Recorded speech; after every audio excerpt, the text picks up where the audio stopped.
മുസ്ലിം ലീഗിലും രാജ്യസഭാ seat ചർച്ചകൾ സജീവമാണ്. സംസ്ഥാന ജനറൽ സെക്രട്ടറി PMA സലാം, യൂത്ത് ലീഗ് നേതാവ് ഫൈസൽ ബാബു, സുപ്രീംകോടതി അഭിഭാഷകൻ അഡ്വക്കേറ്റ് ഹാരിസ് ബീരാൻ എന്നിവരുടെ പേരുകളാണ് പരിഗണനാ പട്ടികയിലുള്ളത്.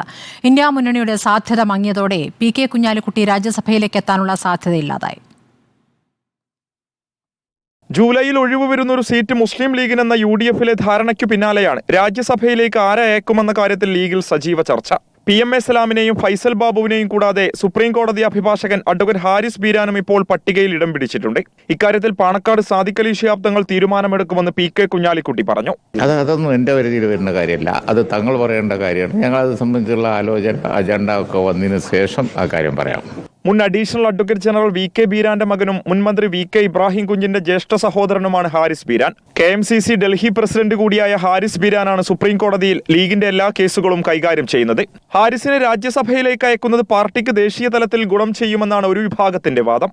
അതേസമയം തെരഞ്ഞെടുപ്പിലെ വലിയ വിജയത്തിനു പിന്നാലെ സമസ്തയിലെ ലീഗ് വിരുദ്ധർക്കുള്ള താക്കീതായി PMA സലാമിനെ അയക്കണമെന്നാണ് മറ്റൊരു വിഭാഗത്തിന്റെ ആവശ്യം. കഴിഞ്ഞ നിയമസഭാ തെരഞ്ഞെടുപ്പിൽ തിരൂരങ്ങാടി മണ്ഡലം PMA സലാം ആവശ്യപ്പെട്ടെങ്കിലും സീറ്റ് നൽകിയിരുന്നില്ല. പിന്നീട് സംസ്ഥാന ജനറൽ സെക്രട്ടറി സ്ഥാനം നൽകി. ലോക്സഭാ തെരഞ്ഞെടുപ്പിൽ യുവാക്കളെ പരിഗണിച്ചില്ലെന്ന പരാതി യൂത്ത് ലീഗിനുണ്ട്. ഈ സാഹചര്യത്തിലാണ് രാജ്യസഭയിലേക്ക് ഫൈസൽ ബാബുവിനെ പരിഗണിക്കുന്നത്. ലോക്സഭാ തെരഞ്ഞെടുപ്പിലെ മികച്ച വിജയത്തിനു പിന്നാലെ മുസ്ലിം ലീഗിലെ രാജ്യസഭാ സ്ഥാനാർത്ഥിയെക്കുറിച്ചാണ് ഇപ്പോൾ തിരക്കിട്ട ചർച്ചകൾ നടന്നുകൊണ്ടിരിക്കുന്നത്. PMA സലാമും ഫൈസൽ ബാബുവിന്റെയും പേരുകളെ കൂടാതെ ഏറ്റവും ഒടുവിൽ അഡ്വക്കേറ്റ് ഹാരിസ് ബീരാന്റെയും പേര് ഉയർന്നു കേട്ട പശ്ചാത്തലത്തിൽ പാണക്കാട് സാദിഖ് അലി ശിഹാബ് തങ്ങളുടെ തീരുമാനം തന്നെയായിരിക്കും ഏറ്റവും നിർണായകം. വീഡിയോ ജേർണലിസ്റ്റ് വിജിത് തൂർക്കടവിനൊപ്പം reporter Mubashir P. Akbar, in reporter, Tirur.